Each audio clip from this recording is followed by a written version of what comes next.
తెలంగాణలో మాకు తిరుగులేదని అహంకారంతో విరవీగుతున్న కల్వకుంట్ల గడేలను బద్దలు కొట్టి 3 రంగుల జెండా ఎగురవేశాం. ఇక్కడే ప్రజాపాలనకు నాంది పలికాం. ఈ ప్రభుత్వం 3 నాళ్ల ముచ్చట అని, సంక్షేమ పథకాలు అమలు చేయటం లేదని, కలిసి ఉండరని చాలా మంది ప్రచారం చేశారు. కానీ నవ్విన వాళ్ల ముందు తలెత్తుకొని నిలబడి సంక్షేమ పథకాలు రాష్ట్ర వ్యాప్తంగా అమలు చేస్తూ ఈ రోజు తెలంగాణను దేశానికి ఆదర్శంగా నిలబెట్టాం. తెలంగాణ మోడల్ ను దేశం యావత్తు అనుసరించేలా తీర్చిదిద్దాం. కులగణను పూర్తి చేసి బీసీల లెక్కలు తెచ్చాం. దెబ్బతిన్న ఆర్థిక వ్యవస్థ ఉన్న సంక్షేమ పథకాలు అమలు చేస్తూ ముందుకు వెళ్తున్నాం. 18 నెలల్లో రైతు భరోసా, సన్నవడ్లకు బోనస్, పేదలకు సన్నబియ్యం, రైతులకు రుణమాఫీ చేసి రైతులను రుణ విముక్తుల్ని చేశాం. వరి వేస్తే ఉరి అని ఆనాటి ప్రభుత్వం చెప్పింది. కానీ వరి వేయండి, సన్నవడ్లకు బోనస్ కూడా ఇస్తామని మేము చెప్పాం. దేశంలోనే అత్యధికంగా వరి పండించి దేశంలోనే తెలంగాణ నంబర్ 1 గా నిలిచింది.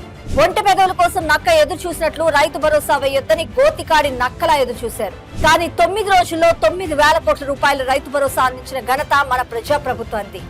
ఈ వేదికగా సవాల్ విసురుతున్నా, మోడీ వస్తాడో, కిషన్ రెడ్డి వస్తాడో, కేసీఆర్ వస్తాడో రండి. రైతులకు మేలు చేసిందెవరో అసెంబ్లీలో చర్చిద్దాం రండి. పేదలకు 5 రూపాయల భోజనం పెట్టే కార్యక్రమానికి ఇందిరమ్మ పేరు పెడితే కొందరు సన్నాసులు విమర్శలు చేస్తున్నారు. పేదల సంక్షేమం అంటేనే ఇందిరమ్మ, ఇందిరమ్మ అంటేనే పేదల సంక్షేమం. ఆడబిడ్డలకు ఆర్టీసీలో బస్సుల అద్దెకు అందించి లాభాలు గడించేలా ప్రోత్సహించాం. మహిళా సంఘాలకు పెట్రోల్ బంకులను ఏర్పాటు చేసేలా ప్రోత్సహించాం. ఇందిరమ్మ రాజ్యంలో ఆడబిడ్డలను ఆర్థికంగా నిలబెట్టాం. ఆత్మగౌరవంతో బతికేలా చర్యలు తీసుకున్నాం. 1 కోటి మంది మహిళలు కోటీశ్వరులను చేయడమే లక్ష్యంగా ప్రజా పాలనలో ప్రజా ప్రభుత్వం ముందుకు దూసుకెళ్తుంది. ఈ వేదికగా మహిళలకు పిలుపునిస్తున్నా, స్వయం సహాయక సంఘాల్లో చేరండి, ఆర్థికంగా నిలదొక్కుకోండి. ప్రజా ప్రభుత్వం ఏర్పడిన మొదటి ఏడాదిలోనే 60,000 ప్రభుత్వ ఉద్యోగ ఖాళీలను భర్తీ చేశాం. కిషన్ రెడ్డి, కేసీఆర్లకు సవాల్ విసురుతున్నా, లెక్క ఒక్కటి తగ్గినా నేను క్షమాపణ చెప్తా. 18 నెలల్లో రాష్ట్రానికి 3 లక్షల కోట్ల పెట్టుబడులు తీసుకొచ్చాం. 100 నియోజకవర్గాల్లో 20,000 కోట్లతో young India integrated residential schools ఏర్పాటు చేసేందుకు చర్యలు చేపట్టాం. ప్రపంచంతో పోటీ పడేలా మన విద్యా ప్రమాణాలు ఉండాలని ప్రణాళికలు వేసుకున్నాం. యువతకు నైపుణ్యాన్ని అందించేందుకు యంగ్ ఇండియా స్కిల్ యూనివర్సిటీని ఏర్పాటు చేశాం.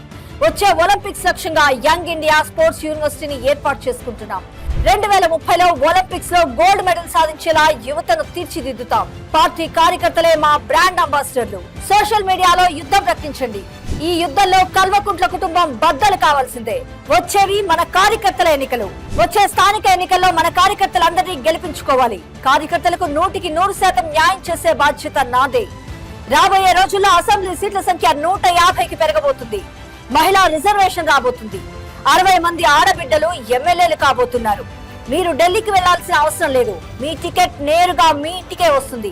వచ్చే ఎన్నికల్లో 100 అసెంబ్లీ సీట్లు, 15 ఎంపీ సీట్లు గెలుస్తాం. రాష్ట్రంలో మళ్లీ ప్రభుత్వాన్ని ఏర్పాటు చేసి తీరుతాం అంటూ పార్టీ శ్రేణుల్లో జోష్ నింపడమే కాకుండా కార్యకర్తలకు దిశానిర్దేశం చేశారు సీఎం రేవంత్ రెడ్డి గారు.